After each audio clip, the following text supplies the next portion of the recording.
반갑습니다. KPOS 박문 대표입니다. 네, 오늘은 캡처원의 인터페이스에 대해서 설명을 드릴 텐데요.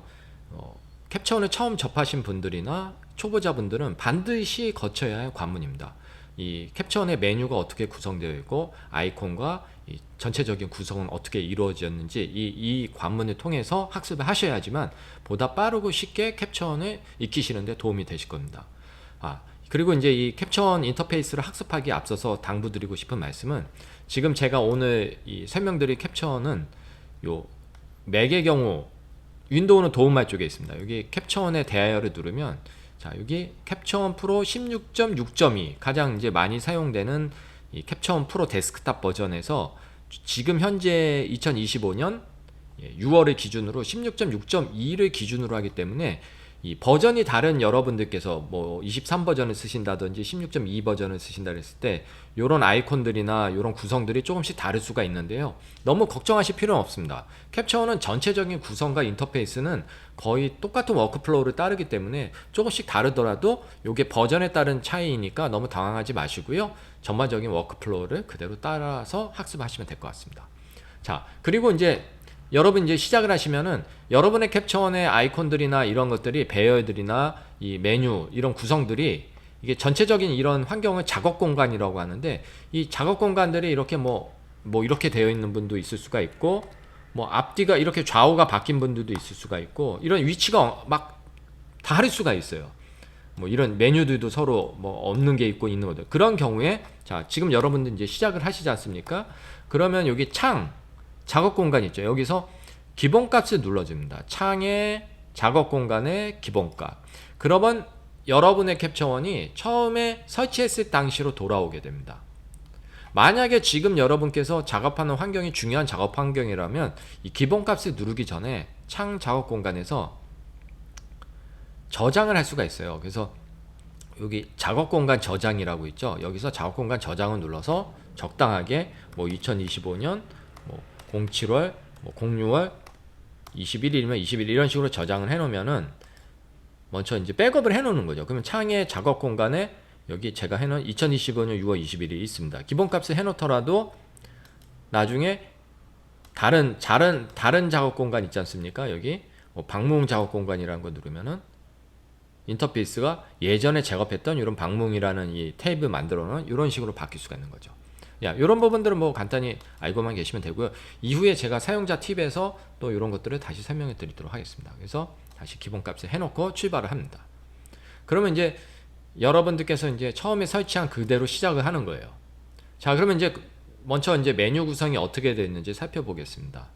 캡처원은 가장 중요한 주 메뉴가 맨 위에 상단에 위치하고 있습니다. 그래서 캡처원에 대한 아까 버전을 살펴보는 캡처원의 전반적인 버전을 살펴보는 캡처원에 대하여, 그리고 캡처원의 기본 설정.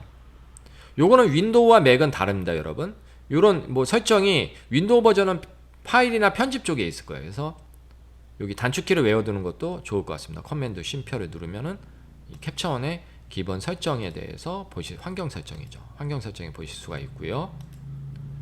그리고 이 라이센스 메뉴도 초보자분들께서 꼭 알아두셔야 될 중요한 메뉴입니다. 이 라이센스를 누르면 여러분들의 정품 라이센스 버전뿐만이 아니라 이메일 주소, 내가 이 라이센스에 대한 소유권을 갖고 있는 이 정보를 알 수가 있습니다. 그래서 가끔씩 이런 분들이 계세요. 내가 이메일 주소 잊어버렸습니다 라고 했을 때 도저히 찾을 수가 없으면 이전에 컴퓨터에 설치되어 있는 캡처원을 실행해보면 이렇게 이메일 주소를 알려주니까 요 이메일 주소만 알고 있으면 라이센스도 전체를 찾을 수 있다는 걸 명심하셔야 됩니다. 그리고 여러분의 컴퓨터에서 인증 횟수를 뭐 보통은 일반적인 캡처원 프로는 최대 3대까지 설치할 수가 있는데, 만약에 내가 2대를 설치했으면 남은 활성화가 1이라고 될 거고, 내가 캡처원을 구매해서 3대를 다 설치했으면 남은 활성화는 0이 됩니다. 그렇다면 내가 활성화를 다 풀고 싶다 그러면 캡처원닷컴으로 들어가서 풀 수가 있고요. 또는 여기서 비활성화를 누르면 이 컴퓨터에서 이 라이센스가 해제가 되면서 남은 활성화가 1이 올라가게 됩니다. 자세한 사항은 kpos.com의 고객 지원 게시판에 오시면은 이 방법에 대해서 아실 수가 있습니다. 자, 그래서 캡처원의 주요 메뉴가 캡처원 메뉴가 있고 파일 메뉴가 있고요. 그래서 새로운 카탈로그나 새로운 세션을 만들거나 기존의 세션이나 카탈로그를 여는 거, 뭐 최근 자료들을 열 수가 있고, 뭐 이미지를 가져온다든지 하는 전반적인 데이터에 대한 뭐 파일 프로젝트를 만들거나 시작할 때 이 파일 메뉴를 쓰게 되고요. 자, 편집은 뭐 내가 작업했던 사진을 뭐 언두 리두라든지 이런, 예, 요게 언두 리두라 그러죠. 우리 포토샵에서 커맨드 Z를 눌려서 또는 Shift 커맨드 Z를 눌러서 방금 전에 작업했던 과정을 돌아간다든지, 또는 뭐 키보드 단축키라든지 이런 것들을 보실 수가 있고요. 자, 이미지 메뉴는 뭐 여기 중요한 부분이 모든 선택 편집이라는 거, 요거 초보자분들은 요거를 꼭 기억해 두세요.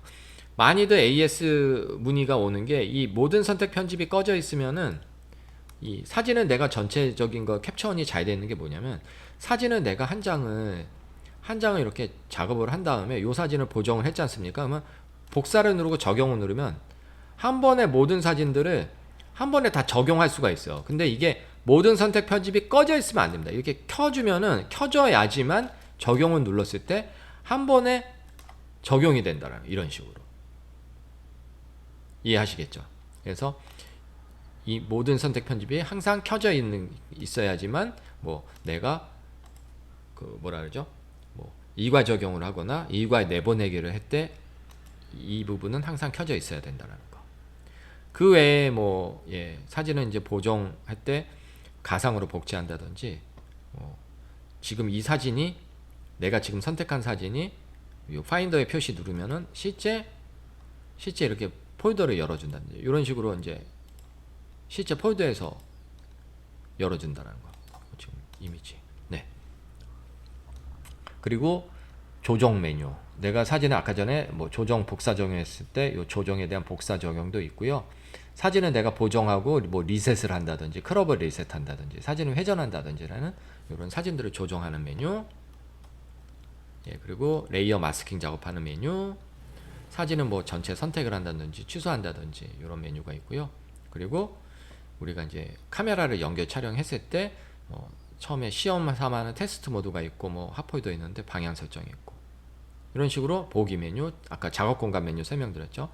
창. 그래서 전반적인 캡처를 다루는 데 있어서 이 메뉴가 있는데, 사실 이 메뉴를 다 외운다거나 학습할 필요는 없습니다. 대부분의 이런 메뉴들이 이 아이콘을 통해서 움직이기 때문에 여러분들께서, 초보자분들께서 이거를 뭐 외우려든지 하나하나 모든 걸 이해하려고 그러면은 캡처이 어렵고 지루하고 재미가 없어지기 때문에, 아, 그냥 이런 게 있다라고만 아시면 될 것 같습니다.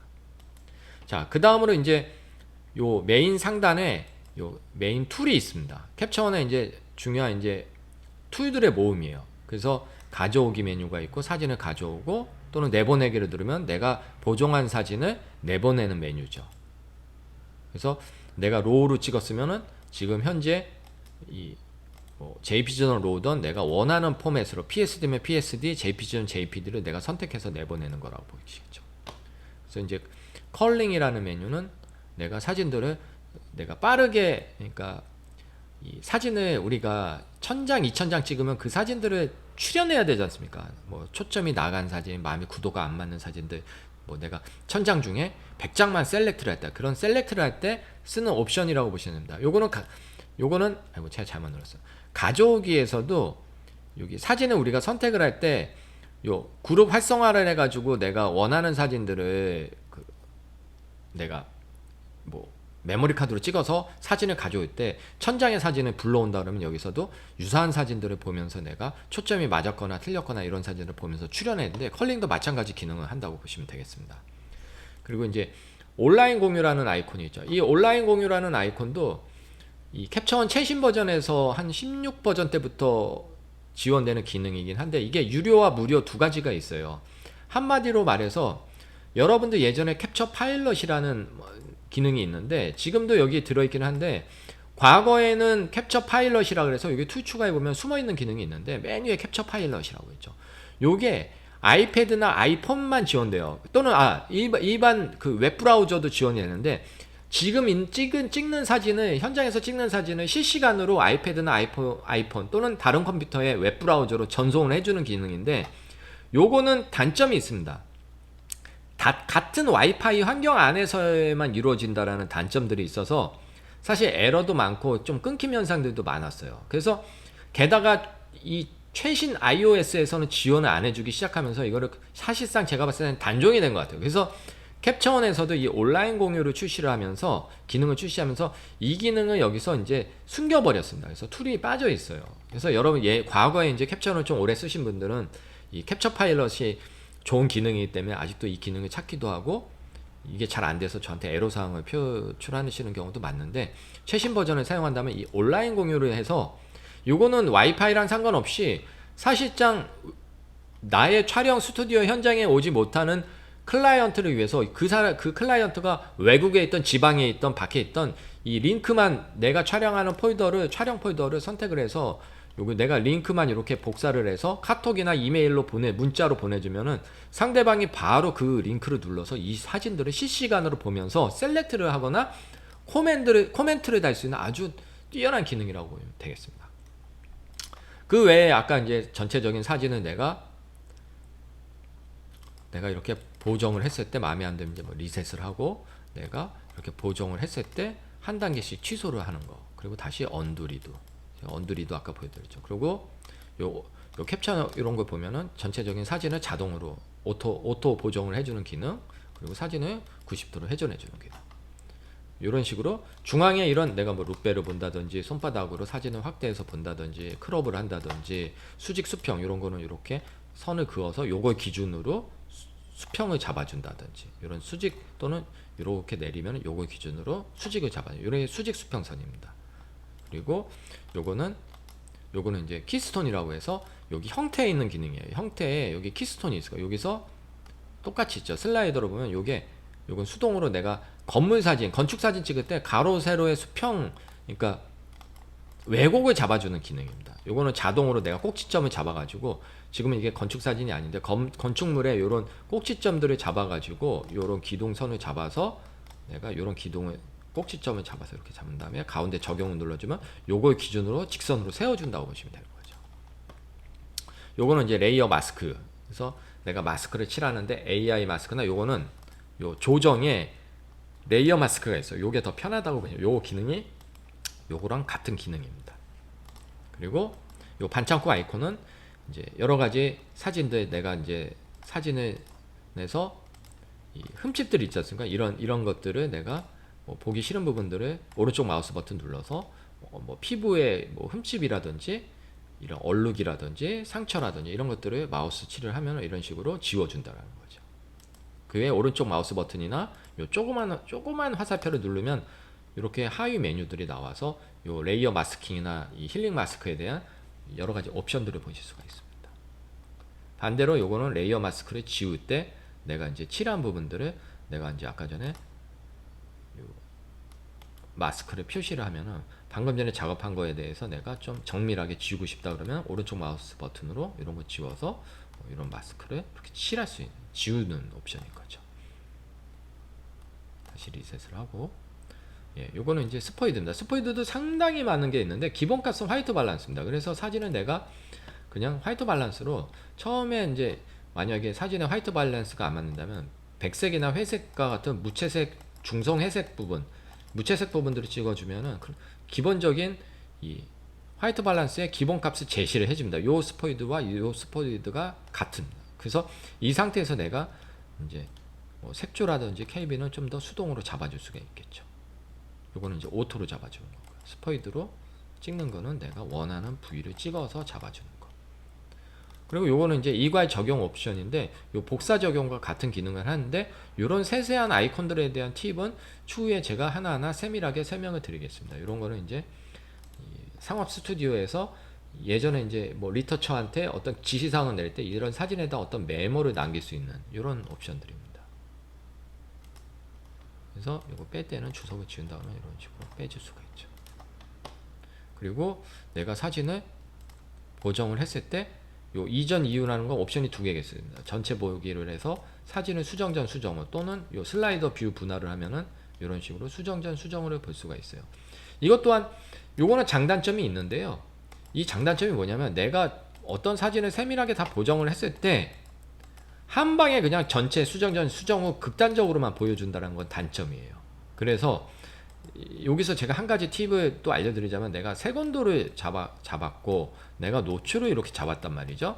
근데 요거는 세건도와 노출을 전반적으로 한 번에 다 보여주니까 내가 세건도만 수정전 수정으로 보고 싶다면은 요 리셋 있지 않습니까? 요거를 맥 유저는 옵션 키, 윈도우 유저는 알트 키를 눌러서 요 리셋, 조그만 리셋을 눌러주면 요거에 대해서만 미리 보기를 수정전 수정으로 보여줘요.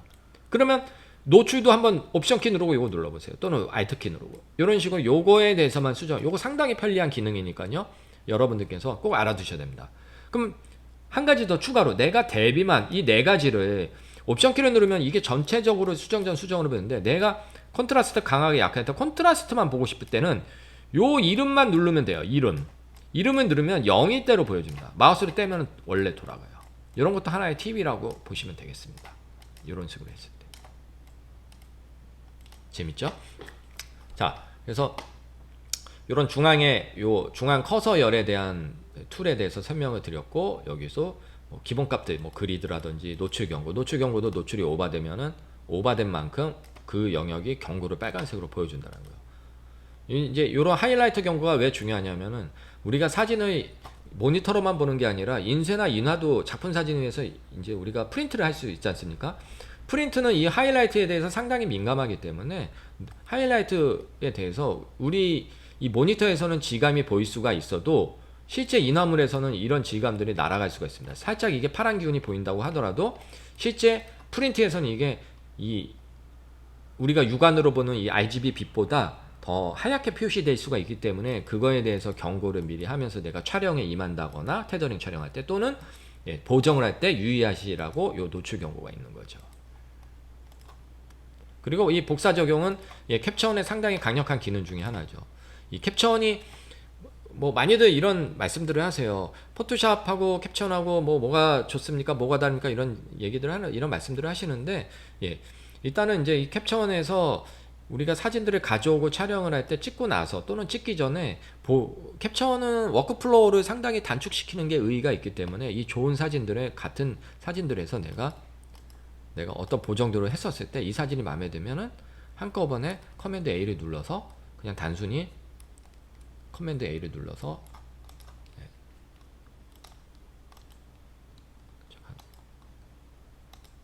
시선을 누르고 자 Shift는 누르고 그리고 복사 적용 그리고 제가 지금 보정 안 했는데 이 사진을 노출 경고 끌게요. 제대로 좀 올리고 자 복사와 적용을 누르면 이런 식으로 한 방에 적용되는 이런 것들이 잘 되어 있는데 이런 복사 적용에 대한 팁도 여기서 이제 모든 걸 다 보여드릴 수 없으니까 이런 기능들이 있다라는 걸 아시면 될 것 같습니다. 뭐 이런 식으로 전반적인 이제 이 중앙의 아이콘들을 살펴보았는데요. 자, 요거 캡처원이 이제 이런 또 사용 팁을 알려드릴게요. 지금의 이런 아이콘들이 요 빈 공간에 오른쪽 마우스 버튼을 누르면 도구 막대 사용자화 이게 좀 번역들이 좀 어색한 부분들이 많이 있어요. 요거는 이제 아마 영문판에서는 커스터마이즈 툴바라고 해서 이 툴바를 이게 직역을 했어요. 툴바를 도구 막대라고 했어요. 이 막대지 않습니까? 도구 툴을 말 그대로 내가 원하는 대로 사용자로 누르면 이 전체 아이콘이 나옵니다. 그래서 여기서 뭐 내가 안 쓰는 거 이런 빈 공간이라든지 나는 이 공간에 내가 쓰는 거 다 채우고 싶어. 그러면 여기 테더링 촬영할 때 요거 카메라 아이콘이 없는데 요거 누르면은 여러분들의 카메라를 연결하면 요 아이콘 누르면 자동으로 찍힙니다. 이런 거라든지 나는 컬링 필요 없으면 이렇게 뺄 수도 있고 다시 넣을 수도 있고 또는 컬링은 이런데 잘 안 쓰는 거 오른쪽으로 뺀다든지 아이콘의 뭐 위치라든지 이런 것들을 좌우로 내가 바꿀 수도 있고 여기서 안 쓰는 것들을 뺀다든지 가이드 없지 않습니까? 가이드를 넣어준다든지 여기서 또 여러분들께서 이제 또 볼만한다는 게 뭐 스타일도 넣을 수가 있고 또는 뭐 선택으로 이동 이런 거 세션에서 촬영할 때 셀렉트 폴더로 이동하는 옵션이거든요. 뭐 이런 것도 또 넣어줄 수 있고 그래서 자 다시 한번 완료를 누르면 아이콘들의 배열이 바뀌어 있죠. 다시 한번 오른쪽 마우스 버튼 눌러서 또 뺄 거는 빼고 넣을 거는 넣어주고 이런 것 또한 한 번에 제가 또 요 아이콘들이 무슨 역할을 하는지 하나하나 다 설명하는 시간은 또 유튜브로 촬영해서 설명해 드리는 시간을 갖도록 하겠습니다. 자, 이래서 중앙 상단의 툴바에 대해서 설명을 드렸어요. 여기 상단에 있는 것들은 모두 툴바다. 자, 다음으로 중요한 아이콘들이 있네요. 라이브러리, 연결, 형태, 스타일, 조정, 손질, 리파인. 그리고 요 연결 탭이라 여기는 이제 툴 탭이라고 그럽니다. 캡처원을 보정하는 가장 최소 단위는 툴이라 그래요. 한글로 도구라 그러죠. 툴. 그래서 여기 조정해 보면 레이어 마스크 툴. 요 툴들은 요 조그만 화살표를 눌렀다가 뗐다 하면서 마우스로 숨기고 보이게 할 수 있습니다. 왜냐하면 이런 것들이 여러분들의 모니터 해상도에 따라 다 보여줄 수는 없기 때문에 내가 쓰는 것들만 이렇게 열고 닫을 수가 있게 되어 있습니다. 그래서 모니터 컴퓨터 해상도에 따라서 이 아이콘들이 다 보여주기도 하고 일부만 보여주기도 하고 전체가 다 닫혀 있을 수도 있습니다. 그래서 각자의 이 도구들을 모여져 있어서 이 도구의 모음을 도구 탭이라 그래서 툴 탭이라고 합니다. 요 조정 탭, 그래서 라이브러리 탭, 연결 탭, 형태 탭, 스타일 탭, 조정 탭, 손질 탭, 리파인 탭. 요게 탭이라고 알고 계시면 되겠습니다. 그래서 다시 한번 설명드리자면은 요거는 도구다, 툴이다. 얘는 도구 탭이다, 툴 탭이다. 제가 이런 명칭들을 조심스럽게 하나하나 강조하는 이유는 이 명칭이 좀 영문 이름으로 알고 계시는 게 좋아요. 왜냐하면 이걸 개발자들이 이게 툴이니까, 자, 아까 툴이라고 했지 않습니까? 커맨드 T. 맥 유저는 커맨드 T고요. 윈도우 유저는 컨트롤 T로 외우시면 됩니다. 그래서 커맨드 T 눌러보세요. 그리고 윈도우 유저분들은 컨트롤 T 눌러보세요. 아시겠죠? 이거를 숨겼다가 지금 원본으로만 이렇게 사진이 크지 않습니까? 그러면 커맨드 T를 누르면 화면을 더 크게 볼 수 있죠. 그러면 반대로, 자, 요거는 뷰어고요. 뷰어고, 요거는 우리가 썸네일 창 하는데 캡처원에서 요걸 브라우저라고 합니다. 탐색을 한다 이거죠. 탐색. 이렇게 위아래로 탐색을 해서 우리 웹브라우저 하지 않습니까? 요거는 캡처원에서 BROWSE 브라우저 해가지고 B를 외우시면 돼요. 그래서 커맨드 B 눌러보세요. 또는 컨트롤 B. 보이고 숨길 수가 있는 거죠. 단축키로. 여기 단축키가 이렇게 나와주죠. 또 컨트롤 T, 컨트롤 B 누르면은 이런 식으로 단축키를 외우시라고 제가 이렇게 이름들을 강조를 해드리는 거예요. 자, 그래서 라이브러리, 연결, 형태, 스타일 탭, 조정 탭을 알려드렸고, 요게 각자의 이제 라이브러리에 보면요, 이 전체적인, 자, 요 라이브러리 또 중요합니다. 제가 중요하다라는 거는 딱 두 눈을 반짝이면서 집중해서 보셔야 돼요. 왜냐, 제가 지난 시간에 캡처원을 시작하는 방법은 세션과 카탈로그 두 가지 방법이 있다고 아주 중요한 사실을 알려드렸어요. 이거 아주 중요하죠. 그러면 라이브러리 항목은요, 세션을 했을 때하고 카탈로그 했을 때하고 요 메뉴가 달라집니다. 볼게요. 지금 카탈로그일 때 이런 식으로 해서 여기서는 카탈로그는 이 컴퓨터를 보여주지 않아요. 구조를. 세션으로 다시 바꿔볼게요. 라이브러리를 이렇게 해서 라이브러리에서 세션으로 바꿔주면요, 이런 식으로 이 내 세션에서 포인터, 사진 포인터가 어디 있는지 이런 구조를 보여줍니다. 이런 것들이 세션과 카탈로그의 중요한 라이브러리의 차이예요. 이 부분 상당히 중요한 부분입니다. 그리고 자, 그 다음으로 이제 라이브러리에 필터와 키워드와 뭐 메타데이터가 있는데, 자, 여기서 초보자분들 또 중요한 사실을 설명드릴게요. 이 부분 많이들 불편해하고 힘들어하는데, 저기요, 제가 이렇게 보면은요, 이 라이브러리가 여기서만 보이니까 나는 이 밑에 부분까지 다 보고 싶은데, 예를 들어서 뭐 지금 요 형태를 뭐 다른 것들은 지금 이런 식으로 열리고 다는데, 이런 것들이 여기서 고정이 돼 있다. 이거 위에 고정이 돼 있는 것들이 있어요. 지금 라이브러리는 위에 고정이 돼서 여기서만 움직이는데, 자, 이게 왜, 이게 좋을 수도 있고 나쁠 수도 있는데, 캡처원 개발자가 우리가 많이 쓰는 중요한 툴들은 여기에 고정을 시켜버렸어요, 여러분. 그래서 여러분들께서 답답해 하실 수가 있는 부분이, 이 라이브러리만 보더라도 요 해법은 여기 숨어 있습니다. 라이브러리 옆에 요 땡땡땡 있지 않습니까? 땡땡땡 옆에 이게 숨어 있다 그랬죠. 스크롤 가능한 영역으로 도구 이동을 눌러주면요, 얘가 밑으로 와가지고 여기서부터 출발해서 이제 전체적인 거 다 볼 수 있게 돼 있어요. 그리고 얘를 위에 있던 게 밑으로 내려왔지 않습니까? 그럼 얘를 마우스로 찝어서 이렇게 위로 올려주면요, 맨 위로 가면서 전체적으로 이렇게 다 볼 수가 있어요. 그리고 아까 밑에 있는 거 사라졌잖아요. 툴들이 내려와야지만 필터 키워드가 보이지 않습니까? 자, 그러면 이것도 여기서 맨 위에 요 화살표를 눌러주면 이렇게 닫힙니다. 그래서 만약에 여러분 내가 조정을 하는데 나는 되게 민감하게 많이 보는 게 노출이야. 이거 노출이 지금 밑에 있지 않습니까? 이거 오른쪽에 노출을 고정된 영역으로 도구 이동 눌러볼게요. 그러면 여기 노출이 위로 와요. 그 레이어와 마스크를 내가 스크롤 가는 걸로 빼고 히스토그램도 나 필요 없어. 중요하지 않아. 스크롤 빼면은 노출이 메뉴에 있어서 여러분 이거 재밌는 게 이런 식으로 고정이 돼가지고 위에 다른 것들을 제가 한번 이렇게 해볼게요. 다 열어볼게요. 다 열어볼게요. 그러면 여기 스크롤 바가 생기죠. 이런 식으로.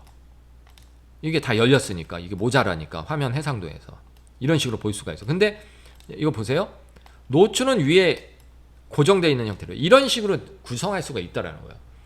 그래서 캡처원은요, 이 노출 툴을 내가 이쪽으로 뺐지 않습니까? 아까 라이브러리 있지 않습니까? 이렇게 하시지 마세요. 근데 이론을 보여드리는 거예요. 이런 식으로 이쪽으로 빼고 이쪽으로 옮길 수 있고, 내가 툴을 자유자재로 마음대로 아무데나 다 배치시킬 수가 있어요. 그래서 얘를 고정으로 해버리면 또 이런 식으로 라이브러리 열면은 위에 고정된 상태로 노출이 와 있는 거죠. 빼버리고 다시 조정에 있었으니까 내가 원하는 데다가 넣어버리고. 내가 레이어 마스크 작업 많이 한다? 그러면 아까 어떻게 한다 그랬죠? 레이어 마스크 찾아볼까요? 만약에 내가 또요, 초보자분들 잘 보세요. 레이어 마스크가 어디 있는지 모르겠어. 또는 잃어버렸어. 빠졌어. 다 닫아. 여기, 자, 레이어 마스크가 여기 있는데 만약에 툴 제거 눌러가지고 내 실수로 빼먹었어. 그러면 레이어 마스크가 없으면 오른쪽 마우스 버튼 누르면 빈 공간에서 오른쪽 마우스 버튼면 툴 추가. 가나다 순으로 되어 있어요. 그래서 가나다 순의 툴이니까 밑에쯤 있겠죠. 툴, 티읕. 그러면 티읕을 찾아가 보면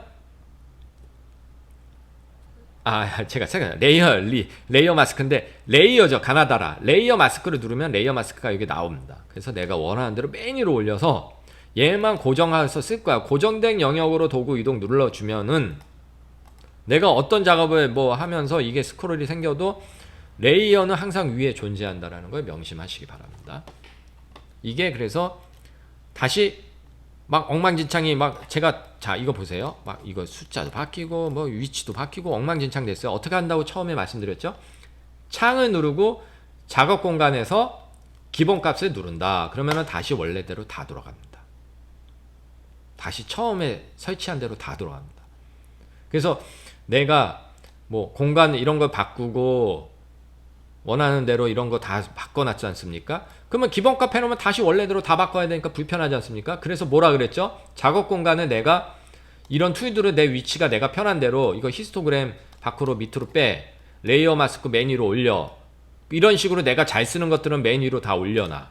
순서대로 내가 잘 쓰는 것들은, 잘 안 쓰는 것들은 빼든지 툴을 제거해버리든지 밑으로 내리든지 여러분께서 마음대로 디자인을 하세요. 캡처는. 그러고 나서 창에서 작업 공간을 누른 다음에 작업 공간 저장을 눌러서 내가 만든 캡처원 인터페이스 방문 1이라고 해놓으면은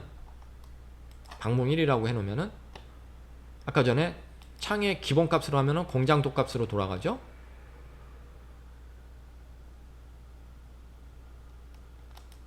그러면 내가 방금 전에 작업했던 어딘가 저장돼 있을 거예요. 이 캡처원 인터페이스 방문 1이라는 거 눌러줘 볼게요. 이런 식으로 이제 바꾸게 됩니다. 뭐 지금 제가 이거 다 바꿔놓고 하진 않았기 때문에. 그런데 자, 이런 식으로 이제 내가 인터페이스나 이런 중앙의 아이콘들이 다 바꿔놓은 다음에 내가 원하는 대로 다 바꿔놓고 저장을 꼭 해놓으시라고 말씀드리는 거예요. 그리고 이제 또 사용자 팁으로 뭐 오늘 제가 모든 걸 설명드릴 수는 없겠죠. 근데 내가 이렇게 뭐 아이콘들을 복습하는 차에서 내가 여기다가 뭐 아이콘들 아까 전에 뭐 좀 잘 써야 되는 아이콘들 뭐 가이드도 넣고 촬영도 넣고 내가 뭐 좀 중요한 아이콘들을 이렇게 넣었다고 할게요. 사진도 지워야 되니까 휴지통이라든지 뭐 환경 설정도 여기다 넣는다든지 뭐 대충 이렇게 했어요. 그리고 레이어 마스크 위로 아까 해줬고 뭐 하면 이런 식으로 해서 아까 작업 공간에서 저장을 눌러서 작업 공간 저장을 누른 다음에 이런 식으로 여러 개의 작업 공간이 생기면 이거를 다른 컴퓨터로 그대로 옮길 수가 있어요.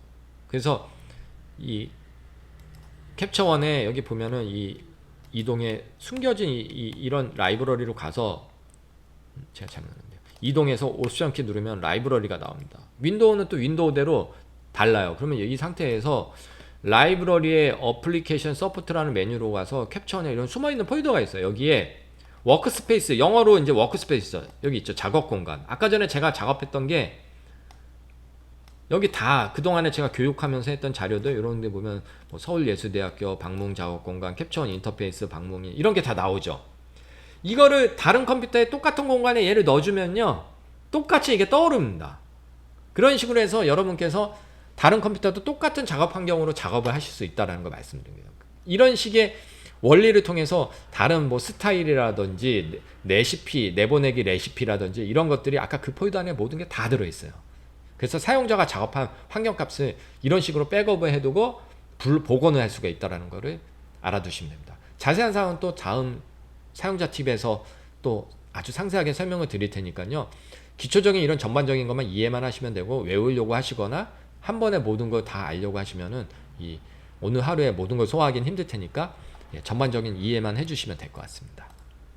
그래서 툴들의 모음인 연결 툴 탭에 대해서 이제 설명을 드렸고, 자 다음으로 이제 요 경계면에 대해서 또 초보자분들 요런 것조차도 또 어려워하시더라고요. 이 캡처원이 좀 불편한 것 중에 하나가 요 화면의 크기를 조절하기 위해서 요거를 마우스로 잡아서 이렇게 끌어당겨서 크기 조절을 할 수가 있어요, 영역을. 근데 요거 마우스로 잘 안 잡혀지는 경우도 있으니까 이런 것 좀 유의하셔서 요거를 좀 더 편하게 할 수 있는 방법 아시는 분은 저한테 좀 알려주세요. 저는 이런 식으로 이제 조절을 하는데, 그리고 자 여기서 내가 탭에 대해서 또 툴탭 추가나 이런 여러 가지 또 뭐 기능들이 있는데 이런 것들도 이제 사용자 팁을 통해서 또 하나하나 제가 알려드릴게요. 그래서 요거는 이제 연결 툴탭과 툴에 대해서 설명을 드렸단 말입니다. 한 가지 또 제가 좀 빠지고 간 게 있네요. 인터페이스 설명이지만 요 툴들에 대해서 하나의 최소 단위라 그랬지 않습니까? 그러면 여기 옆에 요런 조그만 아이콘들이 각각의 아이콘들이 다 거의 동일하죠. 그래서 요거까지만 또 제가 설명을 드리자면 요 마법봉이 있는 거는 자동으로 보정을 해주는 거예요. 이 사진에서 캡처원이 판독을 해서 노출 보정 자동으로 해줄게, 색온도 자동으로 해줄게 라는 옵션입니다. 요거는 뭐냐면은 요 옵션은 다른 사진에다가 내가 색온도 이렇게 했어. 그러면 요걸로 내가 색온도 이렇게 보정한 다음에 Shift 키 누르고 요거 누르면요 다른 사진들도 다 이런 식으로 이관 적용, 요 툴에 대해서 이관 적용 해주는 옵션이에요. 요것도 리셋 누르면은 9개 사진 다 선택한 사진 다 리셋 해준다는 거죠. 그래서 내가 한 장의 사진을 선택해서 뭐 보정을 했어. 그러면 요거만 누르면 요거에 대해서 리셋을 해주는 거예요. 자, 또 팁을 하나 알려드릴게요. 내가 여기서 대비를 해주면 아까 전에 요 대비라는 걸 누르면 수정 전 수정 후를 보여준다 그랬지 않습니까? 내가 대비를 이렇게 한 상태에서 요 슬라이드 바 아무데나 더블 클릭해 보세요. 더블 클릭이에요. 그러면 이게 리셋이 돼요. 요거 모르는 분들이 상당히 많으실 거예요. 내가 이런 식으로 보정을 했는데 리셋을 요거 누르면 여기가 전체가 돌아가지 않습니까? 근데 내가 여기서 이런 식으로 보정을 해서 그래프가 이 도구 안에서 여러 개가 있는 그래프라면 나는 노출만 리셋하고 싶어 하면 요거 더블 클릭하시면 이게 0이 됩니다. 얘를 누르면은 수정 후, 수정 전을 보여준다는 거죠. 이런 부분도 참고 삼아 알아두시면 좋은 팁이 될 것 같습니다. 자, 그래서 리셋이고, 그리고 내가 이제 이렇게 작업한 값이 마음에 들어서 다음번에 다른 사진에도 쓰고 싶어. 그러면 이게 석삼자죠. 석삼자. 영문판에서는 이거 햄버거 아이콘이라고 하는데 저는 이건 우리나라니까 석삼자 아이콘이라고 말씀드려요. 석삼자를 누르면 내가 이런 거는 캡처원에서 기본적으로 제공하는 프리셋입니다. 마우스를 갖다 대면요 미리 이렇게 보여줘요. 그래서 이건 미리 보기고 마우스를 누르면은 비로소 그게 적용이 됩니다. 그래서 내가 많이 쓰는 요 채도로 해서 흑백 사진인데 강한 흑백 사진을 컨트라스트 100% 50으로 올리고 채도를 완전히 죽여서 흑백 사진을 만들었단 말이죠. 이 상태에서 석삼자를 눌러서 사용자 프리셋 저장 누른 다음에 내가 이 네 가지를 다 체크를 하고서 강한 흑백이라고 저장을 했어요. 그러면 여기 요거에 강한 흑백이 나타나죠. 그래서 다른 사진에 선택한 다음에 석삼자 눌러서 강한 흑백 누르면 미리 보기 해주는 거죠. 이런 식으로 누르면은 비로소 이게 선택이 돼버리는 거고, 이런 게 각각의 프리셋 값을 다 저장해서 쓸 수 있는 사용자 프리셋이라고 보시면 되겠습니다. 그리고 아이콘 옆에 이런 요 캡처의 조그만 땡땡땡 이런 것들은 내가 그 각각의 아이콘마다 어떤 설정하는 값들이 있습니다. 그래서 이런 부분들도 여러분들에서 이제 이건 오디마크 3라고 되어 있는데 여러분의 카메라에 맞게 디폴트로 내가 적용을 하면은 자 이거를 리셋을 하면은 이런 식으로 캡처한 초기 값으로 저장되지 않습니까? 근데 내 카메라가 좀 컨트라스트가 약해서 컨트라스트를 강한 사진으로 항상 보정을 하게 된다면 AC 당초 처음부터 컨트라스트가 강하게 만들면 요 사진으로 뭐 내 카메라 여기 지금 등록되어 있어서 자꾸 오디마크 3를 했는데 디폴트로 저장을 누르면 적용을 눌러주면 리셋을 눌러도요. 자 보세요. 사진은 내가 리셋을 해줘도 디폴트 값이 이렇게 내 카메라에 대한 캡처의 디폴트 지금 이 컴퓨터의 디폴트는 원래는 이거였지 않습니까? 이게 아니라 리셋을 눌러주면 이걸로 리셋이 돼서 디폴트가 되는 거예요. 그래서 디폴트 값을 리셋하고 싶으시면 기본값 리셋을 눌러주면은 원래대로 0으로 돌아갑니다.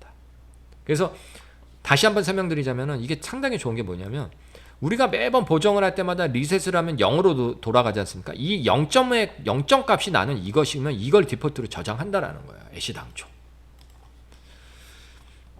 자, 그래서 이제 이 툴들에 대해서 툴 탭에 대해서 설명을 드렸고요. 이제 관문이 몇 개 안 남았는데 그 다음에 이제 중앙에 프리뷰 사진이죠. 프리뷰 사진을 보여주는 관문으로 왔어요. 그러면 요거는 그냥 요 손바닥 아이콘으로 저는 제일 많이 쓰는 게 손바닥이에요. 그래서 물론 여기 맞춤이라는 걸로 해서 요 플러스 누르면 100%로 보여주고 마이너스를 누르면은 이 크기에 맞춤으로 보여줍니다. 저는 손바닥으로 더블 클릭하면은 원하는 대로 이렇게 움직일 수가 있겠죠. 그래서 저는 손바닥 아이콘을 애용을 합니다. 그리고 여기서 좀 중요한 게 있는데 이런 아이콘들 숨어져 있어요. 이거를 꺼놓으면은 여러 장의 사진을 내가 선택을 해도 한 번에 보여주지 않고요. 이게 멀티뷰라고 해요. 이 마우스 갖다 대면은 주요 멀티뷰라는데 이걸 눌러줘야지만 내가 선택한 사진들을 다 보여준다라는 거. 이런 식으로. 그래서 Shift 키를 누르고 얼굴을 누르면 Shift 누른 채로 그 지점을 똑같이 확대해 줍니다. 이런 것도 팁이에요. 손바닥 아이콘을 누른다. 다시 한번 이제 설명을 드리자면은 내가 자, 요것도 경계면을 잡아서 이렇게 하고 사진이 너무 크다면은 요거를 작게 해볼게요. 이런 식으로 했어요. 그러면 내가 찍은 사진을 요 사진, 요 사진, 요 사진, 요 사진 하면 4장을 선택했지 않습니까? 그러면 이 상태에서 Shift를 누르고 얼굴을 누르면 그 부분에 대해서 확대를 된다는 거예요. 그리고 그냥 하면 얘만 움직이는데 얘만 이렇게 움직이죠. 이렇게 있는데 Shift를 누르면 같이 움직입니다. Shift를 누른 채로 더블 클릭하면 같이 축소되고 같이 확대되고 그게 항상 요 아이콘이 켜져 있어야 된다는 거. 요거는 이제 사진에 자, 요거는 뭐냐면 지금 여백에 대한 부분인데 사진이 갑자기 이상해졌으니까 요거는 설정이 잘못된 건데 자, 여기 설정이라는 거 가보면요. 모양에 보면은 어딘가 여백을 제가 지금 여기 보면 여백을 만들어 놓은 게 있어요. 요거 여백의 색깔이라든지 이런 거를 여백을 지정을 해서 얘를 켜놓으면은 자, 이 상태에서 아까 환경 설정 가서 다시 해볼게요. 자, 사진의 캡처원의 여백을 이렇게 지정하고 뭐 컬러를 밝은색으로 해볼게요. 또는 화이트로. 이런 식으로 여러분들의 사진을 보기 좋게 하시고 뭐 그때 이런 여백에 대한 옵션들을 정한다는 거죠. 네. 그래서 여백을 이렇게 끄면은 그냥 기본값으로 보여지는 거죠. 그리고 지금 이건 레이어 작업을 안 했는데 나중에 이제 여러분께서 이제 작업을 하실 때 이제 이런 캡처원의 AI 기능이나 이런 걸 통해서 보정들을 많이 하면 이제 레이어 마스킹 작업을 많이 하게 될 거예요. 그러면 이제 그거에 대한 이제 여러 가지 이제 옵션들을 보실 수가 있는데 자, 이런 식으로 레이어가 보여지고요. 이 옵션은 내가 마스크를 작업한 마스크를 계속 보여준다. 그릴 때만 보여준다. 그레이스케일로 하면은 실질적으로 리파인 마스크를 할 때 이 옵션을 쓰면 좋습니다. 그러면 이 리파인 마스크를 통해서 내가 사진을 보정을 해줄 수가 있는 거죠. 그래서 이 리파인 마스크 작업을 할 때 이제 그 경계면을 내가 이런 경계면들이 어디까지 이제 범위들을 볼 수 있는지 해서 이 흑백 그레이 스케일을 보면은 실제 경계와 경계에 대해서 자연스럽게 보정할 수 있기 때문에 요 그레이스케일 마스크 표시가 상당히 유용합니다. 그리고 아예 이제 뭐 마스크 표시를 안 한다든지 그런 기능들에 대한 게 요 아이콘입니다. 이제 마지막으로 요 브라우저가 이제 전체적인 이제 내가 캡처온으로 가져온 모든 사진들에 대해서 한 번에 쫙 보여주는데요. 이것도 이제 여러 가지 옵션이 있습니다. 그래서 내가 가로 사진을 보느냐, 세로 사진을 보느냐에 따라서 이 보기 옵션들을 바꿀 수가 있는데요. 만약 이렇게 가로 사진이면은 위아래가 공간이 생기고 여백이 생기고 이쪽으로 잘려가지고 조금밖에 못 보여주지 않습니까? 이 상태에서는 단축키 커맨드 시프트 B를 누르시거나 여기 단축키가 기억이 안 나시면요, 보기니까 말 그대로 보기 옵션을 보세요. 보기에 뷰어지 않습니까? 뷰어 브라우저에 여기 아래 위치 커맨드 시프트 B라 그랬죠. 또는 윈도우 유저면 아마 시프트 커맨드 시프트 컨트롤 시프트 B겠죠. 그래서 이거 눌러주면은 아래로 가서 사진을 좀 더, 지금 이거 원본으면 사진을 좀 더 이렇게 크게 볼 수가 있는 거죠. 잠깐 환경 설정 가서 이거를 어두운색으로 바꿔줄게요. 이런 식으로 자, 가로 사진을 2장을 연달아 이렇게 3장을 볼 때도 자, 이렇게 화면에 꽉 채워서 볼 수가 있는 거죠. 커맨드 시프트 B를 누르면 이렇게 조그맣게밖에 못 보지 않습니까? 근데 내가 커맨드 시프트 B나 커맨드 T를 눌러서 이렇게 사진을 크면서 전체적으로 이런 식으로 보면서 보정을 할 수가 있겠죠. 이런 것들을 알아두시면 화면을 상당히 크게 관리할 수 있다.